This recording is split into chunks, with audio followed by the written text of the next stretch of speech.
Welcome into the lounge. This is episode 7. I'm your host, Jake ELLENBOGEN, and joining me is, he's a stud. He's a cornerback in the NFL. He's played 8 seasons, going into his 9th season. He's played with the Rams, the Seahawks, if you want to even say that, the 49ers, and the Steelers. Ahkello Witherspoon, welcome, man. Appreciate you. How you doing, Jake? I'm great. Really happy to have you on. We actually started off this channel with your father as the first guest. So nice. Now you're the 7th guest. But, man, how are things? I know this year, well, this past season was like a movie. But, how are things right now? Things are great, man. I just wrapped up a pretty roller coaster year. It was an incredible experience emotionally, physically. Got to play with a great group of guys and got to just go on a run. A little upset that it ended when it did, but I'm very thankful that year 8 could hold such unique and eye-opening experiences. No, absolutely. And we'll get into all that. Just wanted to ask you first off how things were. But let's start with this, all right? And we'll start, throughout your life, because, you have a lot of things that have gone on, and you have a lot of different interests and things like that. Just very, like, the perfect type of person to interview, because you have so many different things. Yeah. But, the assumption is, and I kind of toyed with you off air about this, the assumption is that you are quiet. You're like the quiet guy. You play a position that associates with guys like Jalen Ramsey, who, by the way, you filled his shoes with the Rams, and Quietly. Deion Sanders. And those guys are as loud as you could be. Yeah. Now, I'm calling bullshit. I think you talk, and I could definitely say, maybe it doesn't look that way, but you definitely talk some trash on the field. Am I wrong? No, I do. I do it in my own way, but I do. Still not my forte, talking shit on the field, but where you're gonna find me talking the most is like with my group of friends and like my teammates. Like they would tell you a whole different side of me when it comes to jokes and dying laughing and just this mouth gets going once it gets going. Hey, I love that. Well, that's our goal. We're gonna get you talking like that on this one. Okay. But man, what was your childhood like? It's kind of cool because you have this bloodline. Your grandfather's well known, obviously, and your dad. So yeah, what was that like? My childhood was I would say as peaceful as a childhood as you could have. When I think about it, it's just so smooth and everything just seemed to flow so well. But then when I look back on some of those details, I realized how chaotic and how dense some of my days were and some of my weeks were even. Just I had incredible parents, a lot of support from both of them. I had a dad that coached me in basketball, baseball. He didn't coach me in soccer, but usually had a family member, somebody that was comfortable with coaching me in soccer. But I just had a lot of great mentors. Was very diligent in school, and I really just loved playing. Like I was always outside. I was always at a game. I was going from basketball to baseball, or vice versa, soccer to this or that, packing 2 sets of sports gear. I was just always on the move, and it just was always peaceful for me. That's my happy place. Yeah, no, that's awesome, man. And I've heard, basketball, soccer. It's why like you definitely have like kind of an unorthodox look playing corner. Like it's almost like your dad has mentioned it before, and I kind of see it. It's almost like you're a wide receiver playing corner. Yeah, I think that's fair. And I think a lot of that is also like your background with soccer too. Like your footwork is as good as like a 5'9" corner, which I think some people are kind of confused with because it's like how does that work? Yeah. With that said, though, talking about your father, Lucky Witherspoon, what is it like to have him attend all your games? Man, it's comfortable. That's the word that comes to my mind. It's not much, honestly, but there's a certain level of comfort that I feel that is a testament to the fact that it's so consistent and that it has been something that I'm used to across multiple sports, being baseball, basketball growing up. But it's just very familiar to me. I have a unique ability to connect with him in game, find him, see where he's sitting, give him a little finger, give him a little celebration based off the play, whether the play even comes to me or not. And for me, it's just that's just what we've done my entire life when it comes to sport. It's always been kind of this, yeah. Everybody else is out here playing to beat this person or win this game, or maybe even go home and tell their mom or dad about it. But between me and Coach Lucky is what everybody else would be calling him at that time. Between me and Coach Lucky, we have our own little game going on, which is it's way up here. And it's the same thing come Sunday in a stadium near you. It's just very familiar to me. No, that's awesome. And that Yeah, consistency has to be huge, like you mentioned. Just yeah, I thought that was crazy. Like he told me he's been at like every game that you've had. yeah, No matter how far you're going, like you yeah. just he travels. Hmm. When did you know you wanted to play professional football? Because you mentioned baseball, Hmm. soccer, basketball. I mean, when did you know that pro football was what you wanted to do? Yeah, I think for me it started probably junior year of college. Um, I'm not very invested in things unless I'm elite or dominant at it. That's just how I am naturally. So before then, it was just kind of I like competing a lot, and then specifically cornerback. I love the idea of competing in a very one-on-one space involved, high stakes environment. But until my junior year of college, when I felt like I could be dominant at it, I wasn't really interested in the growth and the dedication that it would take to get to the NFL, even the desire. And then started putting in that time with one of my buddies, Cheeto Bay Awuzie, who's on the Titans, Tedrick Thompson, who also ended up playing in the league. But we started putting in extra time, and I started seeing the improvement start to grow like wildfire. And then once again, I connect and I attach to growth and consistency, and those are things that drive me. So once I started bringing that to this sport, is when it started making sense that hey, I could do this professionally and get paid to do it. No, that is great. And Yeah. it's funny, we don't have too many similarities because you're in the NFL. I'm not. I'm 5'8", Mhm. you're like six Mhm. four. But Mhm. one of those similarities is that we are the same age right now, 29, but Uh-huh. also we both went to community college. Nice. You went to Sacramento City College before Yeah. transferring to Colorado with the guys that you just mentioned. Yeah. What led you to choosing community college right off the bat? I really didn't have a choice. It was I didn't either. it, yeah. It was go to school as a student, which was an option because my grades were good enough to do so. I was a qualifier out of high school. And then from there, it was kind of what sport did I want to play in college. And I kind of sat down with my dad and we looked at what would give me the best chance to get a scholarship as soon as possible because I was, quite frankly, I was pissed to be going to junior college with how much work I put in a college preparatory high school. And so we sat down and I was like, man, I love playing hoop. I really do. I could be a pretty average, not average, but I wouldn't be a unicorn at 6'3" playing point guard in basketball. But 6'3" at corner with foot skills could be something special, could be something unique, and that's kind of where I made the decision.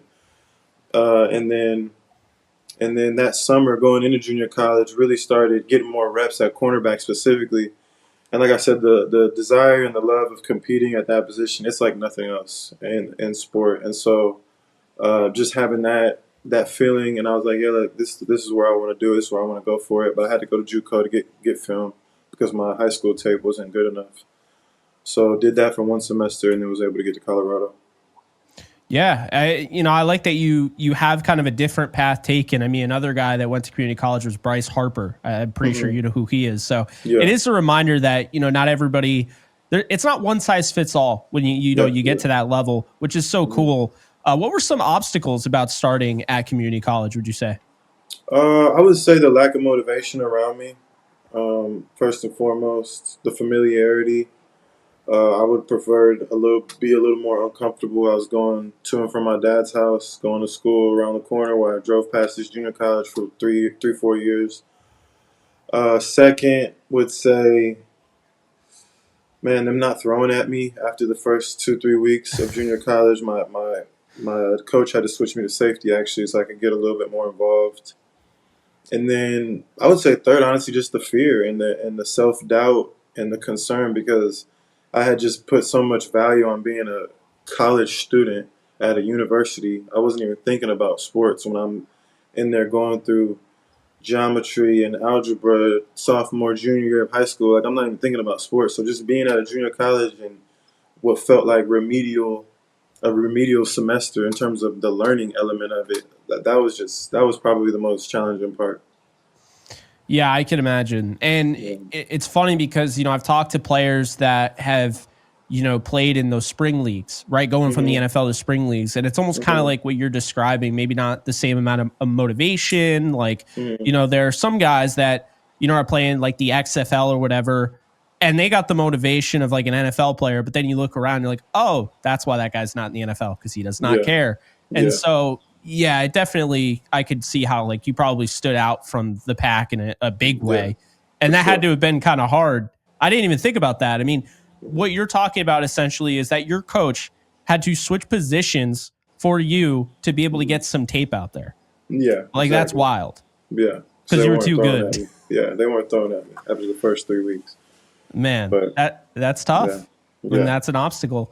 Yeah. Um, so your NFL career starts in 2017. You're Mhm. drafted 66 overall by the 49ers.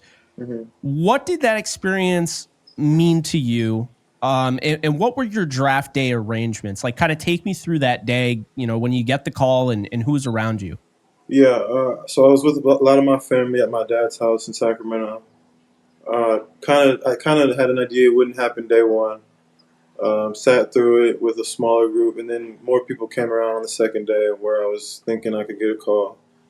And then I was actually in the room just playing video games because I couldn't sit through the name by name with whatever 10 Yeah. minutes in between. I couldn't do it, and it was just like if something happens, I'm gonna get it on my phone before the TV sees it, and then we can celebrate and go crazy. So I'm in there playing the game with one of my cousins. End up getting a call, and it's John Lynch. Hey, this is John Lynch from the 49ers. So, I mean, first and foremost, I couldn't believe that I was getting a phone call from a team that was 2 hours drive away from me. Yeah. Second, I couldn't believe I was getting a phone call at all. And then just going into the room and watching it come up on TV because it's a little bit delayed. So maybe 3, 4 minutes later, they're calling on TV. The second pick in the third round, Ahkello Witherspoon of Colorado. Everybody's going crazy. But it was first a humbling experience. Just feeling like all my hard work had finally come to fruition. And I was just excited. Didn't really know or have expectations on what I was walking into, but I was just excited to make a little bit of money, um, and then to just get to work and see what I could do with something that was still extremely new to me. Yeah. No, I'm sure that had to have been a crazy experience, in Yeah. that sense. And I want to ask you, because throughout the draft process, if I'm not mistaken, you did have a private visit or you met with the 49ers. Did you have Yeah. any prior contact to the other teams they went to, the Steelers, the Rams, anybody like that? I think I did. Yeah, I had a lot of like small conversations at the combine. I didn't have any official visits with any. Excuse me, official meetings at the combine with any of the teams. Hmm. But I did have official visits, like the top 30 visits with the Niners. I believe the Colts, not the Steelers. Maybe like two other teams. I just can't remember. But I didn't really have contact with the Steelers, not the Rams that I can remember, not the Seahawks, but definitely the Niners. See, that's cool Yeah. insight because, and somebody that is in my position where, you're trying to find guys during the offseason that make sense for a team, like say the Rams. Hmm. People will go back as far, and I've done it. They'll go back as far as, oh yeah, they had private visits with these guys, and these guys are Hmm. in free agency. Maybe they're interested. Yeah. And I was just curious because, you find your way to the Rams, and Hmm. you had no contact with them before you became a pro. Yeah. Now, how did you find yourself to the Rams? Because I know you were with the Steelers, and they let you go. I think it Hmm. was June. Yep. Um, how did you end up, going to the Rams? I think it started. McVay reached out. He was interested, and he really just admired my perseverance in my career. I had a lot of injuries, a lot of up and down. I would call it immature. experiences. Like I take credit first and foremost. I never point the finger. So I think my lack of maturity, my first maybe two. Year three, I was locked in, but my first 2 years lacked some maturity. But I was able to persevere and learn and apply and keep improving. And I think when I spoke with him, he just noticed my ability to keep moving forward and keep trucking forward. And at that point, it being year 7 in my career and still being available and being healthy. I wasn't healthy at the time, but just my commitment and my work ethic. And then he was a fan of just some of the plays that I had made against the Rams specifically. It's a very tight knit circle in the NFL, specifically the NFC West. I've suited up for 3 of the 4 teams already, so it was just one of those situations. And then I admired him as a coach as well. Admired the Rams and what they had been about for the years that I was there. So it kind of came together very organically, and then manifested even more than what I expected once I was there. No, that's awesome. I can tell you the Cardinals fans probably hate you. You've played for 3 of the 4 NFC West teams. And then obviously, of course, the interception. We'll get into that as well. Yeah. So I got a creative question for you. If you could describe each experience with all 4 teams, and I know you barely played with the Seahawks, Yep. but all 4 teams, if you could describe each experience in one word, what would it be and why? The Niners, I would say home would be my word. The Seahawks, I would describe it as short. The Steelers, I would describe it as eye-opening. We'll put a little hyphen in there, make it one word. Eye-opening. And then the Rams, I would describe it as the word smile. Let's just say that. I like Smile. Yeah. that. This is the happiest I've ever seen you, by the way. Yeah. Like No, on for this sure. team. Like For sure. I saw For sure. you had, so when you had the interception against the Cardinals, I've never seen Ahkello Witherspoon. Like I've never Yeah. seen your teeth before Yeah. on TV. And you were Yeah. like, I mean, Yeah. I was hyped for you. And obviously I'm sure your dad was going crazy. But man, that play is still, Yeah. I don't Yeah. know if you realize that was the most impactful play, like all the advanced metrics, most impactful defensive player of the NFL season. Oh, wow.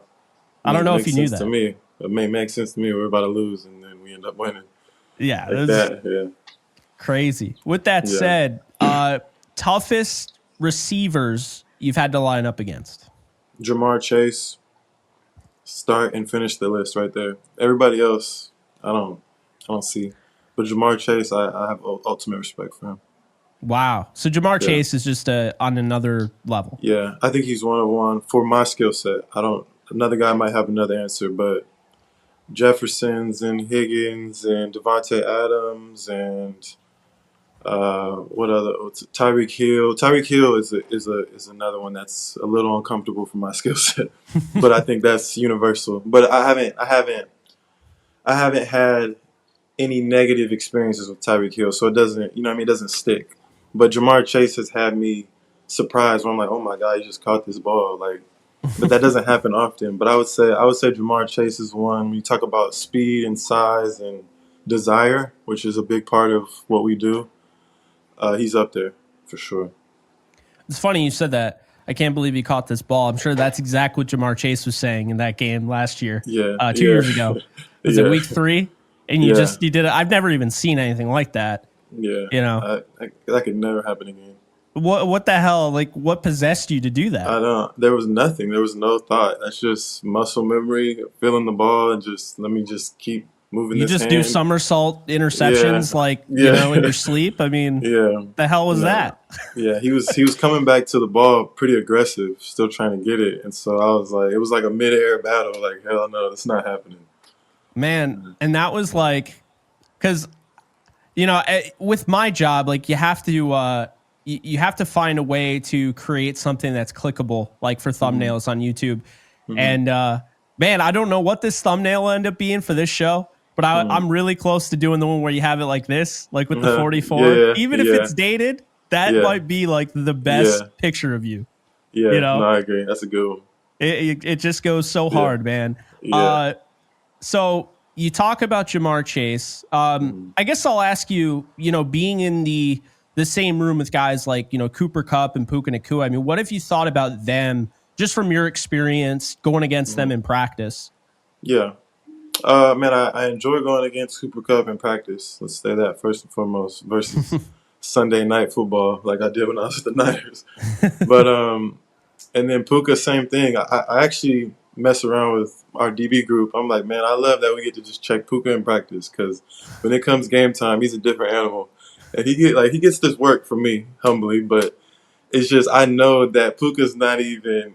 It's like you can feel some way about how you did him in practice, or whatever. But I just know he's just like that game day type player. It's like he just checks into another level. He's But had, the yeah. yeah, but the detail and the route integrity that both of them play with, it's such great practice for what Sunday looks like because so many people speed up their routes on Sunday. They cut them short. They get hyper. So going against Puka and Cooper Cup with the instruction and the direction of McVay behind their route integrity and their concepts, it's just great practice for Sunday. Yeah.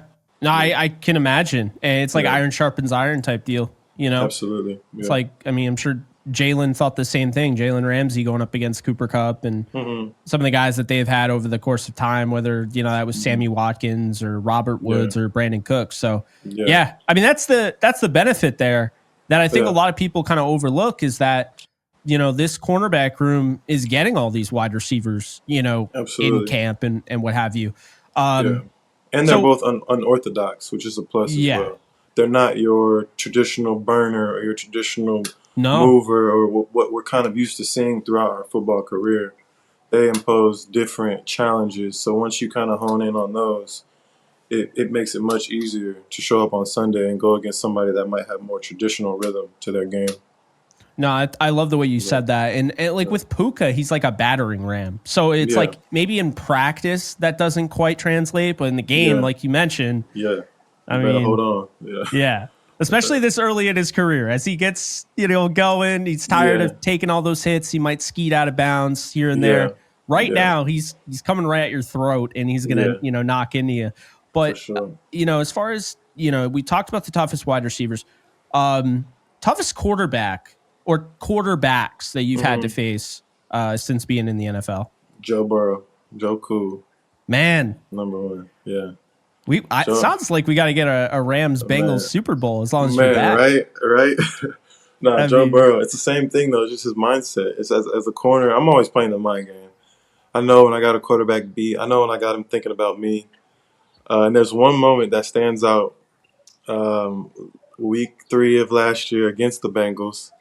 So T. Higgins runs a fade ball and he ends up getting the offensive PI. He catches it. And now they back the ball up. I think it goes to maybe, it might have been, so maybe like 2nd and 15 or something. And I remember thinking before that play, I'm like, I could play off right now. But I want to send a message to Burrow and Higgins that I'm going to press you again. Like you caught that ball because you offensive pass interference. Like yes, you caught it, but I'm going to send a message and I'm going to press you again. And sure enough, they ran another damn go ball, and I'm pressed with Higgins, and sure enough, Burrow throws it, and I'm like, that's just two mindsets running into each other where it doesn't usually happen like that. Like for me, what would happen more often than not in that situation is I press it. Burrow sees the press. His guy just lost in press to a go ball. I'm not going to throw that. You know what I mean? Because it just he had the offensive PI to win the play before. You know what I mean? oh yeah. So the fact that he threw it again, I won that rep as well. But the fact that he threw it again just showed me his mindset is on a different level, which I like to think mine is the same way. But it was an incredible moment as a professional. Man, Yeah, and so yeah, you said OPI. Did he actually get called for it this yeah. time? He got called for it. Oh, Yeah, okay, because that didn't yeah. happen in the Super Bowl against Ramsey. Yeah, yeah, yeah. No, he got called for it, and it was one of those mind games with me. I'm like, okay, he caught the ball, but even as a DB, when you get OPI, you feel the man catch it.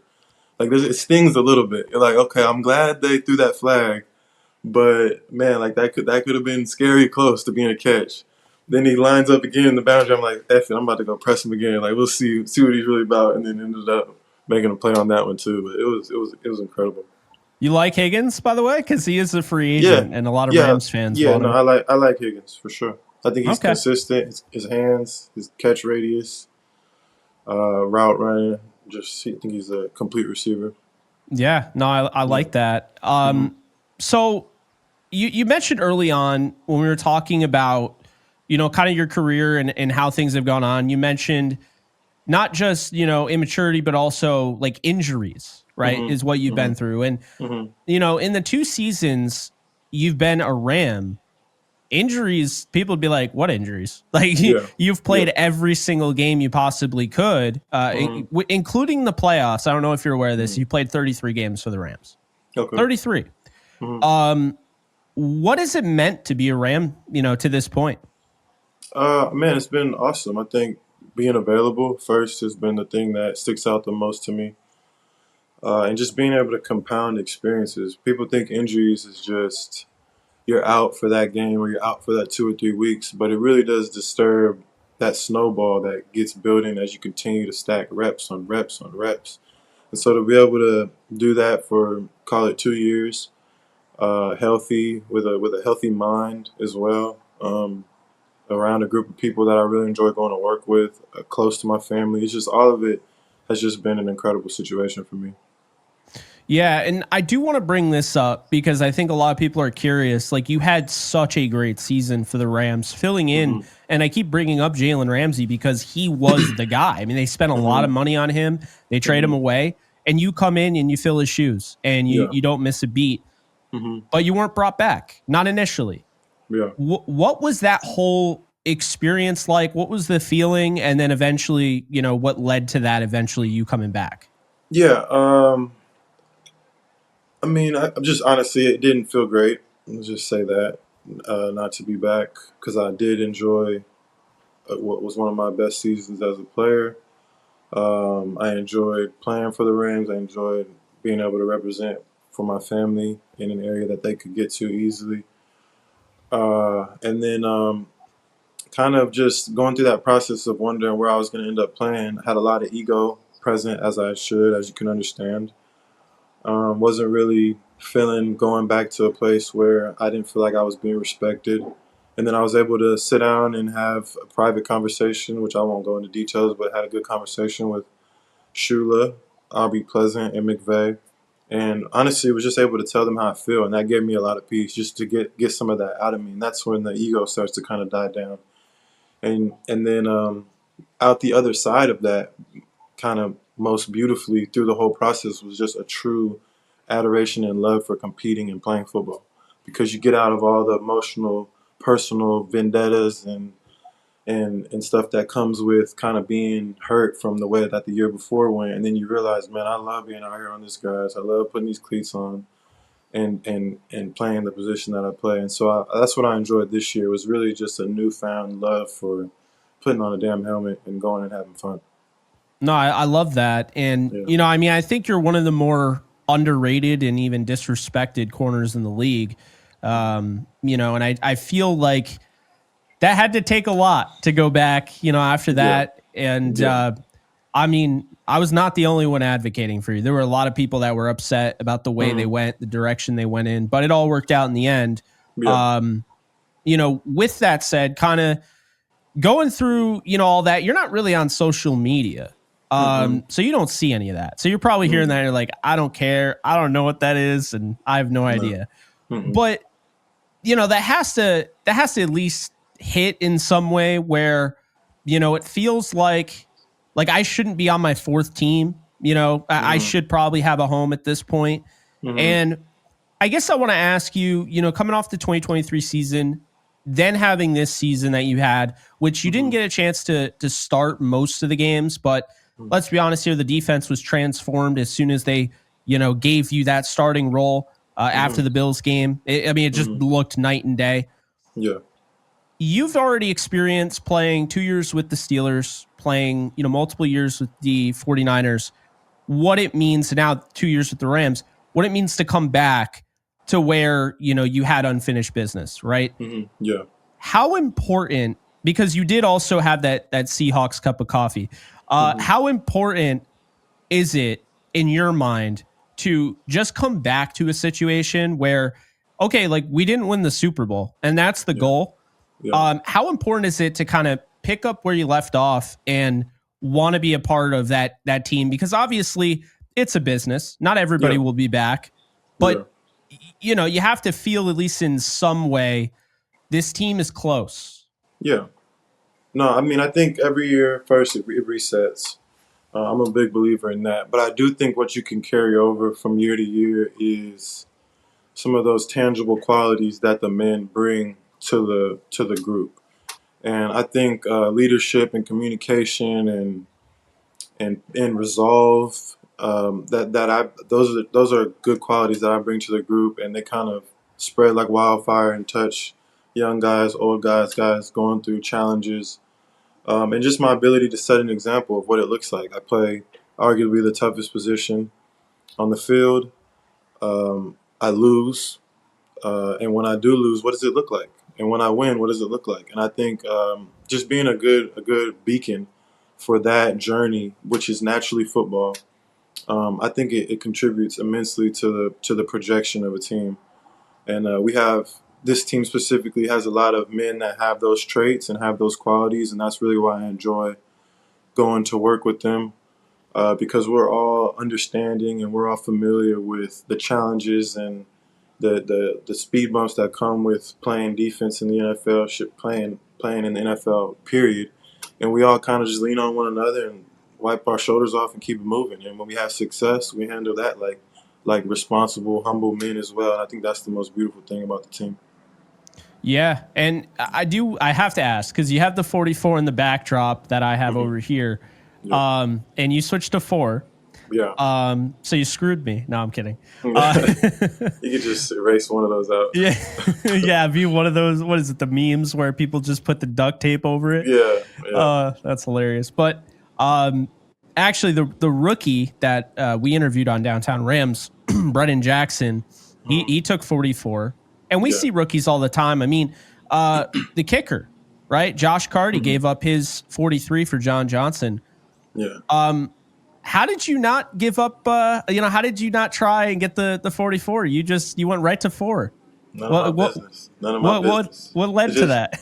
Just me being myself. I mean, I don't press or step or over. I do that on Sundays. That's when I get to impose my presence on people. But the kid had 44. It wasn't available when I got back. So it's like, man, where do I look next? What's the next page of the story? You know what I mean? And they told me that 4 was available, and I'm like, man, that sounds pretty cool. Like, not only do I get to be, Not only do I get to be myself and let him be comfortable in what he has, but I also get to rock a single digit that is just one less of the 44 that I had last year. I'm like, that sounds perfect. That makes sense to me. So it was an easy transition for me, and I enjoyed wearing 4. I really did. Yeah, I mean, it looks great, right? Yeah, appreciate but I am not going to let you get off that easy because I know that you like number 2. Why did you not take 2? My teammate had 2. Russ East. Yeah, he was here when I signed on the practice squad, and that's just not me. I'm not gonna. Oh, the guy gets cut. Now let me jump into his number. Like, nah, let that number breathe a little bit. Like, that's my fellow DB. I'm not gonna go just stepping into it. It's just not me. I like that. Obviously, that wasn't a gotcha question. That was more kind of like, lighted you up there. Because I know you wouldn't have said it if I didn't bring it up. So good on you. I think you deserve, some respect for that. I'm just saying. Yeah. No, I appreciate it. Of course. So I get asked from so many Rams fans, and I just really like to stick to football. I like, analysis. I like advanced metrics, tape, all of that. But there are so many Rams fans that are obsessed with the damn uniforms, right? Obsessed. I'm just going to ask you a fun one here. Okay. If you could have let's just say you're back with the Rams. If you could have any additional uniform that you could add to the Rams, what would that look like? It would be black. With black on black, but the little yellow to white. What's that word called? The piping? No, like what's it when it switches from yellow to white? Like see the way it Oh, goes. gradient. Gradient. There we go. Yeah, Oh, yellow to you like white. the gradient? Gradient. Yeah, like keep the same style, just black. Everything else. Okay. Yeah. There are probably some people that are punching air because you said you like the gradient, but Yeah. I I mean, I think it shit. looks cool. I don't really care what anyone says. Yeah, no, I'm not gonna get into take the gradient away or Yeah. make Witherspoon bigger and none of that shit. Yeah. Just make the blue black and I'll be good. Give us a black helmet. And of course, that's not you saying the blue doesn't matter. It's just you're adding Yeah, a new uniform. I just wanted to yeah, specify so you don't get beat yeah, over the yeah. head with that. No, blue, blue, blue, blue, blue. And the helmet, keeping it blue. No, I say black. Okay, so this is an Hmm. alternate one though. Yeah, So okay, yeah. all Hmm. right, cool. I mean, we'll see what happens. I see that all the time. I see that Yeah, mocked all the time, all over Twitter and whatnot. So I yeah. know a lot of people like that look. All right, enough with the uniform talk. That's way too much for me. But I had to ask. What was your favorite thing about this past season, and least favorite thing? Hmm. Favorite thing about this season, I think the journey. So coming in week 2, practice squad, the mental hurdles of man feeling upset and the personal part of it, having the healthy communication with the leaders of the team, being able to go out there, have fun, starting against Green Bay, giving up what I felt like was a very easy play, but it was just I didn't make it because of some of the rust of not being in the football environment, having to wear that, eat that, bouncing in and out of dime. Which let me tell you, being a dime cornerback in the NFL is no fun when you've been a starter for as long as I have. Overcoming that and learning how to contribute in that in its own way. Man, then not playing for 2 games for reasons that aren't none of my business. Being in a place to support the people that are playing, just being a humble servant at that time, and then get an opportunity to start against the Niners. Be back home. It was raining. It was freaking awesome. The game plan was a at your neck type game plan, and from then it seemed like it just took off. So just that journey, I love the humanness of it. I love being challenged. I love having an opportunity to fold and not even thinking about it.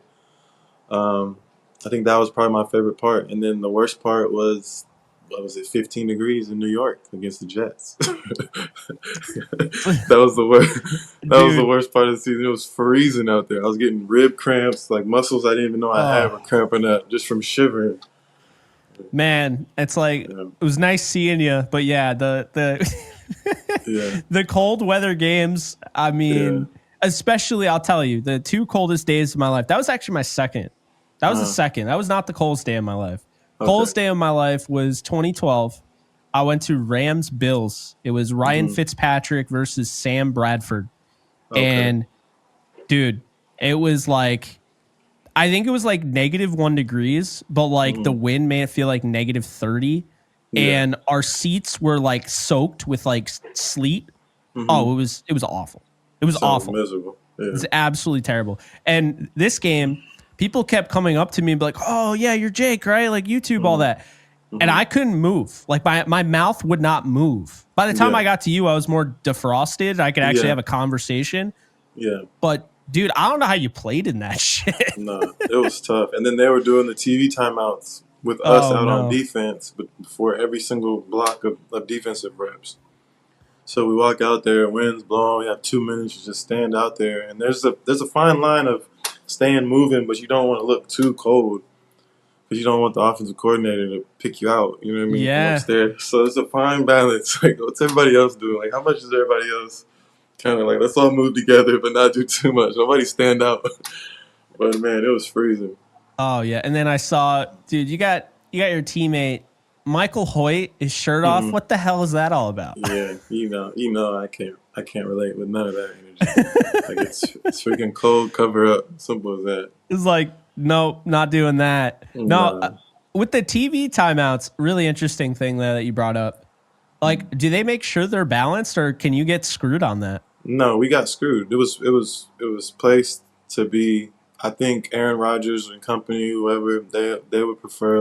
We'll be out there cold, standing there, so that the defense can be frozen basically when it's time to go. Damn. Is that a home field thing, or is that just the way it works out? No, it works out pretty randomly based on the rhythm of the game, usually. But I'd Gotcha. never seen one where it didn't matter what happened the series before for either team. We were out there waiting for the 2 minutes Dude. yeah, until they put the ball down. If it makes you feel any better, I was out there too. Yeah, there you go. I wasn't in my, the comfort of my own home watching it on TV. Yeah. Although I'd rather be freezing than watching those commercials nowadays. Good Lord. Yeah. But yeah, no, so cool. that's cool though. Cause I mean, not cool because, for you, but that's cool because I didn't know that. So like, I guess that's a little detail that actually can affect a defense, especially in a cold weather game. Did you guys have that in Philly at all, or did it just work out whatever? No, they did it more the way it normally goes, like based off of what happened before. Okay. All right. That makes sense. Yeah. So which play meant more to you? Be honest. The interception versus Arizona, which I already told you was the, like all the advanced metrics said that was the most impactful defensive play of the season. You saved their season, your season. Yeah. Or the strip sack on Darnold against the Vikings in the playoffs. Oh, definitely Arizona, because we had Minnesota beat. I think the brutal. the strip sack I think was icing on the cake, but the cake was already there. Oh yeah. Shit, in Arizona, it was looking like we were gonna go home hungry, and Cam Curl first did a great job pressing McBride. I like that you bring that up. Yeah, messing up the timing, bounces off the helmet. I'm eyes back. It's funny. This is actually a good part of that story. So we have two calls in the red zone. Both I can gain like some inside presence. And so I'm telling Cam Curl, I'm like, look, if we get this, I'm going to get the fade ball. Hold off my slant. Like, and I'm thinking I have to catch the football because it's not time to make no PBU. Yeah. I said, if he calls this, hold me off on the slant, I'm going to get the fade. If he calls this, hold me off on the slant window, I'm going to get the fade. As I'm saying that, Q-Lit comes in and he's saying Venom 0, peel, so he goes 0. And I look at Cam Cross and say, uh-oh, brother, we on our own. Like cut out everything I said. Like, it's 0. Like, there's no holding off nothing. Like, every man for themselves. And then, but what was interesting is just my mindset to think, go get the fade ball. The second my guy ran the fade, I was able to get my eyes back downhill to try to look for the ball. But what I caught was the ball actually bouncing off the helmet. So just having that approach of trying to get my eyes back and see Kyler Murray before he even throws the ball, essentially, because I'm trying to find it and catch it. Yeah, it actually helped me to locate that ball, doink off his helmet, and then I was able to come down here and grab it. That was. Yeah. There's a lot going on just one play. I feel like people don't realize that, and that was the thing. Like, I was just so happy, for you to have that because the season you've had, and I mean, if you could put the season. If you could really put together maybe 3 images, that's one of the images, right? It's probably that. It's Jared Verse diving into the end zone against the Vikings. Yeah. And maybe Nakua's catch in the Philly game. Like, it's probably those 3. Yeah. So, yeah, I mean, that was such a huge play. And it was cool because for the first time, I felt like, I definitely felt like you should have been a Pro Bowler last year. But, I mean... the voting process is you never can trust the fans voting, man. They just go by Madden ratings and all that. But, as far as, that goes, just everything that you had been through, that was really cool to see you, come down with that and get the national attention. And people are showing that constantly and all that. It was cool because I feel like you do a lot of stuff behind the scenes. For instance, I'll bring up one for you. I was at the Jets game. I'm watching you absolutely blanket Adams. All anybody was talking about was the 4th down one, which you did a great job. But I would say the bigger play that you made was the one that you forced that because you were blanketing him. Rodgers would not take his, and very uncharacteristic for Rodgers, would not take his eyes off him. So he's staring down Adams. You're all over him. And then they send the blitz and Cam Curl tears the ball out. Yeah. You knew exactly where I was going when I said that. Yeah, for sure. Yeah, no, I remember that play. But those are the things on the broadcast. you're not on the screen. Yeah. So people don't talk about that. Yeah. That's where I think that, like, that's why it was so cool, because it's like, it's unfair in a sense. Like, corners almost get judged if they get interceptions or not. You got that big time interception where, man, thank God you were in, because no other corner has the length to be able to make that play. No, for real. No, it's funny. I actually look at the pick against the Cardinals, and just to build on your point, I tell, like, that's the worst play of the game to me. When you talk about physical ability, like, I'm out there working all game, covering, just so they don't get a catch, or even if they did get it, barely. And then you have an opportunity, a doink, and you get to just, let me just go get up under this and catch it. And now you're a superhero. It's like, nah, that's kind of the worst play. I know. Physically, it just happened at a good time. That's the one that gets the casuals, heads turned. But I mean, let's be honest here. The diving pass breakup in the middle of the end zone was probably a bigger play. Still saved a touchdown. Yeah. And then even the play, and I think a lot of people forget this, and this is what I do, like when I'm scouting corners, like when I scouted you and Cheetah Bay, at Colorado, watching the all-22 or, watching the cut-ups and see what you guys do even when the ball doesn't come over there. Like, I think a lot of people just assume, like, oh, yeah, like, cornerback, if you don't get the PBU or the interception, it's like no one talks about it. But you create plays. Like, absolutely. I mean, look at how many of those sacks, which you guys were one sack away from having the all-time record in the playoffs in 2 games. I don't know if you knew that. I didn't. But while you had one of them, so you actually, made one of the sacks, you were responsible for a lot of them. And I think the thing that kind of gets lost in translation is you look at Sam Darnold, in the Vikings game, and everyone's talking about how he has no pocket awareness and all this. And then, they're saying the offensive line's getting killed. And I went back and I watched that game 3 times over. And I watched it all 22. And I noticed you, D. Will, Kobe, you guys just had a lot of those different reps where he had the ball for 5 seconds. I mean, plenty of time to throw the ball, but you guys had everybody clamped up. Yeah, absolutely. I mean, so I just, that's what we do. It's the beauty of it. Yeah, they got to change the angle for viewing, man. Like, you guys get totally screwed. Yeah.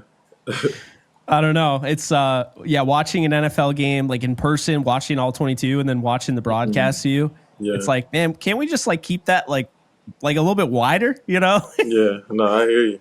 That's why we have the iPad. Oh, yeah. Well, thank God you do. Yeah. Thank God all 22 is now available for everybody. Like, before it wasn't. So now it's, more readily available. But I want to say this. This is the first time in your career that you were not on a team in week 1. And you didn't get any camp time to be able to do, anything, really. You had to like work on your own. What was that process like, and how did you keep yourself ready to go? I just stayed on my rhythm. I have a trainer out here that I do my gym work with, trainer I do my field work. We have a schedule that we do every single week. So when I was just waiting on that call, I was just staying focused on being available, being healthy. They also both helped me keep my mind in a peaceful place. Took breaks when I needed to, because it's a long time of just working out at a random park out here in San Diego and in a random gym down in the city, you know what I mean? So it takes a toll on you when you just want to go out and play and make a play and exhale, you know what I mean? To me, that's what making a play is. It's just a celebration of the hard work that you've been putting in. So I hadn't had an opportunity to really get that feeling. But I mean, I think it's just amazing the way life teaches you and the things that you can learn if you choose to pay attention and choose to approach it that way. But I'm extremely thankful for the stuff that I learned, and even the hiccups and the speed bumps that I had throughout that process, because I was able to hone in and be even more secure in my approach and just have a true, genuine love for working and improving and competing. I love that. I absolutely love that answer. Now I got to ask you something, because, it made waves. Cam Newton on TV said, he was in the Super Bowl against the Broncos. He said he would take his MVP over the Super Bowl win against the Broncos. So I got to ask you, because obviously defensive players don't win MVP, whether they should or not. Yeah. Would you take a Super Bowl or would you take a Defensive Player of the Year award? Super Bowl. And you did not spend any time thinking about that. No, it's Super Bowl. It's not. I mean, you're talking about a voted idea. Let's start there. It's like versus an earned trophy. Like, I don't give a damn about nobody's opinion. Let's get the trophy. I don't know if it was closer for him because he has the MVP, but like that was weird. That I thought that not that you're taking any shots at Cam, but just in general, like to not want the Super Bowl and to be the competitor you are. I would have been shocked if you said Defensive Player of the Year. Yeah. So Cam Newton doesn't have a Super Bowl? No. So he was in the Super Bowl the year the Broncos won with Peyton. Yeah. I believe. I think it was Peyton, yeah. Yeah, okay. No, I see what's happening. Yeah. Yeah, I don't understand the thought process. Definitely a Super Bowl. And you've played in a Super Bowl. So, you know, you've been there. So you know what it's like and you know what it's like not to win one, and he knows what it's like not to win one. And so you're saying Super Bowl. I like that. I like your answer. Absolutely. But it kind of piggybacking off that, because I've always felt like you're a really like team-oriented guy. And, you know, I say this all the time to your father. I don't know why, but I've always kind of liked your game from afar. I liked you on the Steelers. I thought you were underrated on the Steelers. Your last year on the 49ers, I think you really stood out. I was pissed that the Seahawks got you. But, you know, then you end up on the Rams. Now, social media will post videos and pictures and stuff. And it caught my eye and some other people. You were really working with Emmanuel Forbes, the new corner that they picked up. What is it like being that veteran? Because, you know, like for instance, you said you were, you know, playing dime this year and you weren't always given the starting job. And yet here you are, you're still working with some of these guys who could be a threat to take your job. Like, what is it like as a veteran knowing that, you know, maybe you don't have a solidified starter role, but you also, in a sense, are kind of not required to be a mentor, but, you know, it's considered a good look. I mean, do you pride yourself on that? Like, how does that whole thing play out? For me, it just feels like there's a certain way to exude confidence. It's not loud and rah-rah. It just, there's just a certain it that I have when it comes to my belief in myself, and to me that looks like bringing other people along and helping other people along, but in the back of my head knowing that they never have a chance to eclipse me because that's just the way my mind is wired. But it's like I said, it just comes from a very humble place, and if you can somehow mix up humble and arrogant into one concoction, just name it Ahkello, you know what I mean?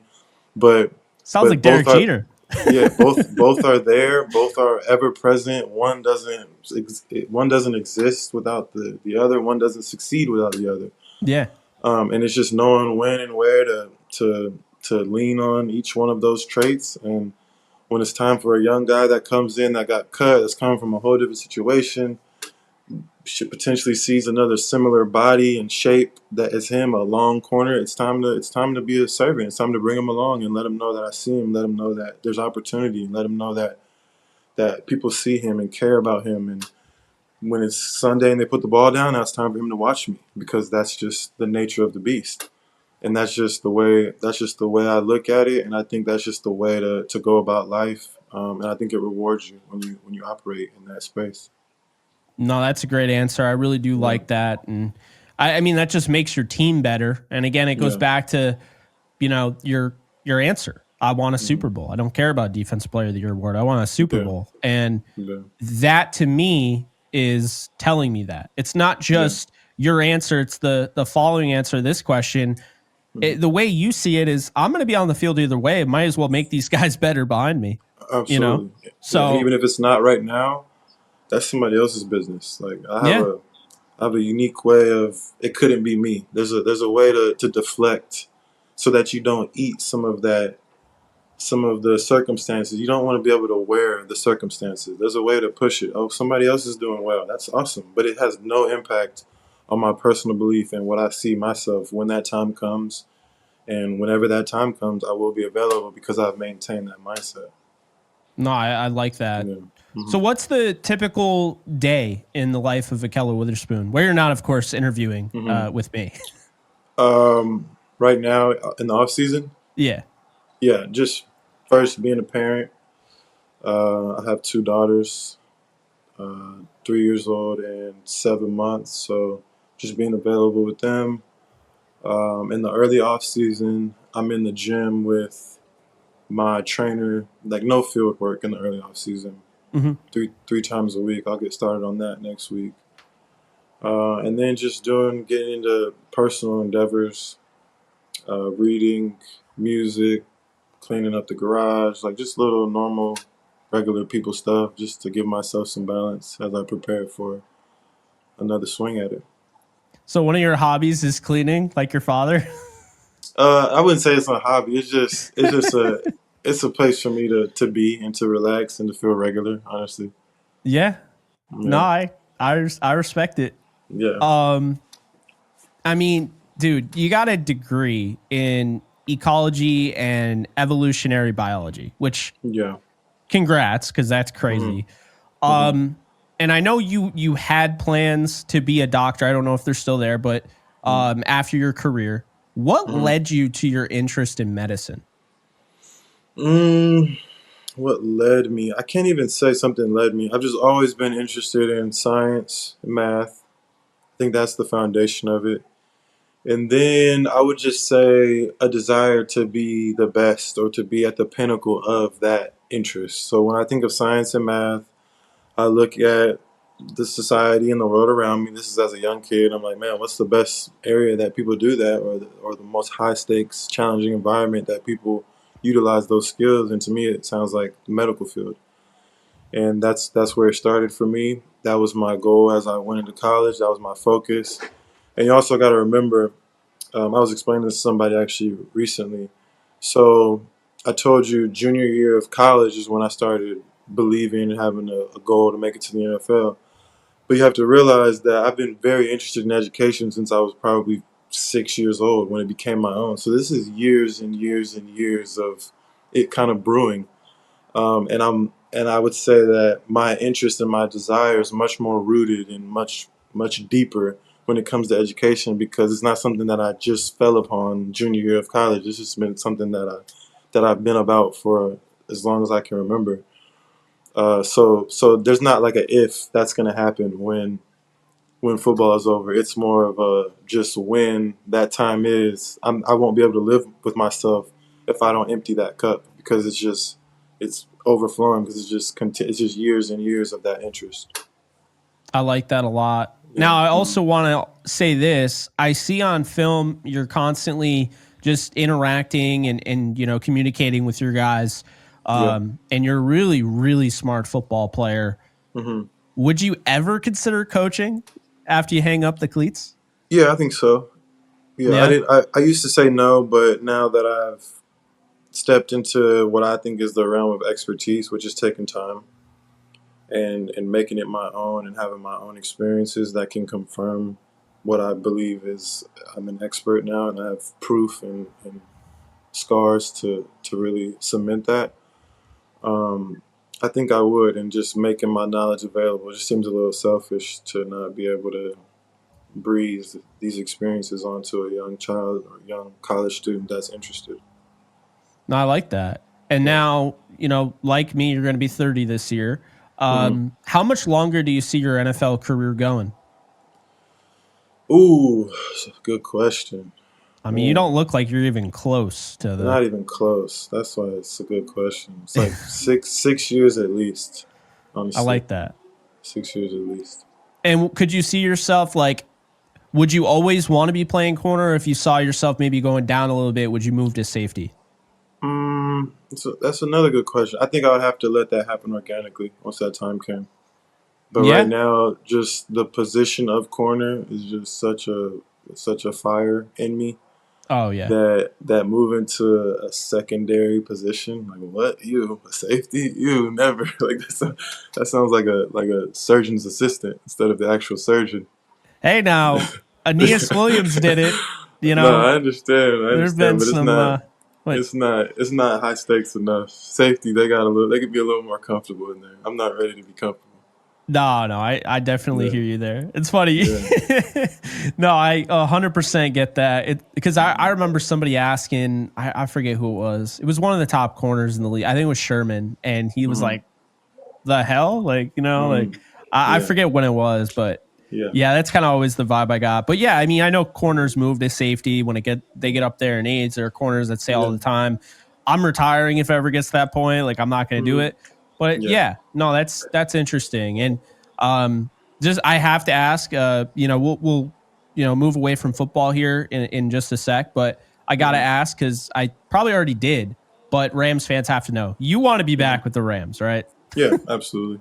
Yeah. I mean, I Yeah. I figured, but yeah. So your dad tells me you can sing. Mm-hmm. Obviously we talked about your bloodline. How important is music to you, coming from that kind of family where music is in your blood? Yeah, I mean it's everything. It's just like speaking. It's important.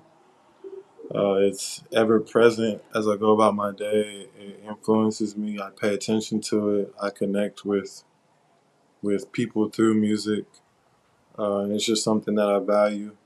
Um, I'm very private about it, but I think that's kind of a testament to the way that I feel about it. I mean, some people have their interests and they want to be available, make it available, but it's just something that is a unique space for me that I really enjoy being private, especially when you're in such a public setting and in the public eyes often as I am. So I really enjoy it. Yeah, so what you're saying is you're not doing like sing-offs in the locker room with Kobe Turner? No, no, they'll catch me. I've heard people catch me. I'm not like people have commented if they catch me like in the shower singing, like, oh, Ahkello could sing. I'll be like, shh, don't tell nobody. just keep it quiet. But, yeah. Oh man, that's great. Will you be releasing any music? I know you like keeping it private, but No, no, I don't. I just want to play football. I like that. I like that. Yeah. So no Sing like about it. mixtapes or anything like a bunch of Nah, football nah, players like doing? nah. Just stay focused on the main thing right now. I like that. I'm sure a lot Yeah, of, fans will like that as well. So yeah, we got 3 more questions here. Rapid fire on this question. Favorite yep. TV show, favorite food, and favorite place in the world. Favorite TV show? Hmm. Let's go Bernie Mac show. Ooh, I like that. What was the second one? Favorite food. Favorite food?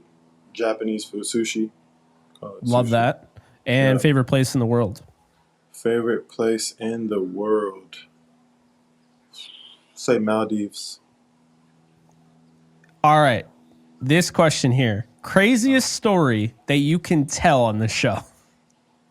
Craziest story that I can tell on this show. Whew, let's see. Craziest story that I can tell on this show. I have one that's coming to mind, but I don't know. No, that's definitely not appropriate. Craziest story. I'll just keep it digestible. I mean, it was just an experience, not even really a story. But we after we lost the Super Bowl, Richard Sherman got a private jet, flew all the DBs out to Las Vegas, and we had an incredible night. I liked it. Great, super story, super story. I guess I'll piggyback off that. Then a question after this because I gotta ask: are you gonna watch the Super Bowl? Yeah, absolutely. And do you have a team that you would pull for or no? No, I just want to see good ball. I like that.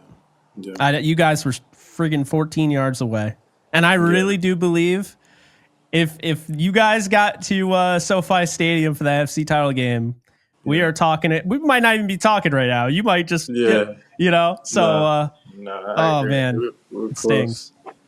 It Yeah. stings. I'm hoping you're back. I think obviously you got a lot.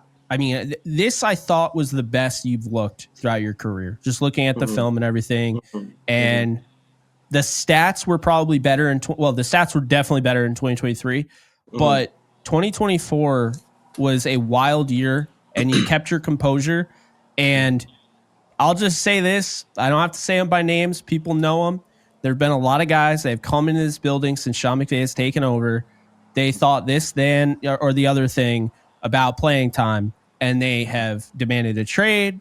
They have asked for releases, and you never did that. And I think you deserve a lot of credit for going through, which probably wasn't an easy situation at all. So I think that's big. And I'm hoping that you guys can run it back next year. I think this team's wicked close. Wicked close.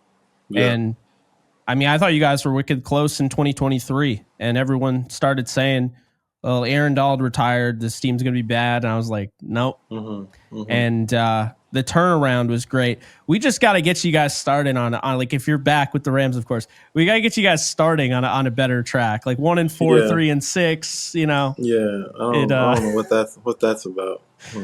It's happened 3 of the last 4 years with Stafford, but guess what? 2 of those 3, they made the playoffs, and the only one where the Rams in the Stafford era had a above 500 record going into their bye week, they won the Super Bowl.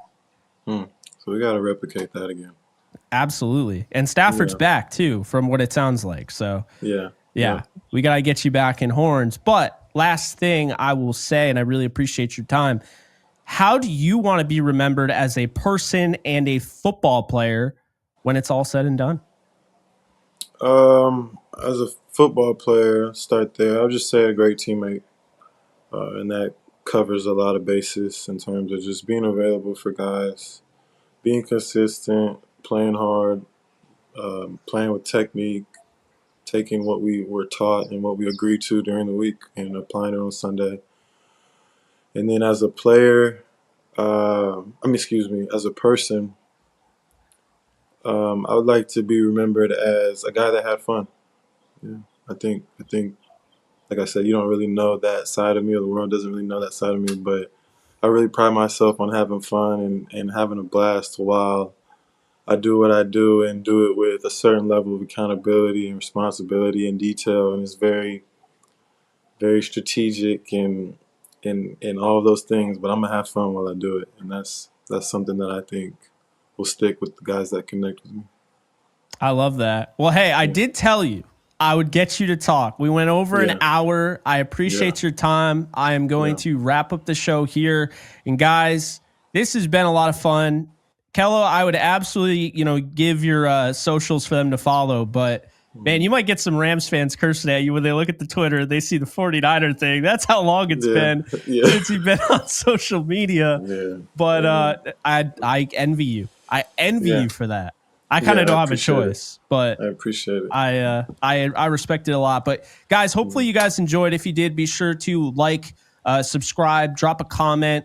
And if you haven't already, you can check out his father was the first episode on this channel. But that's going to do it. So you guys take care, and I'll see you guys soon.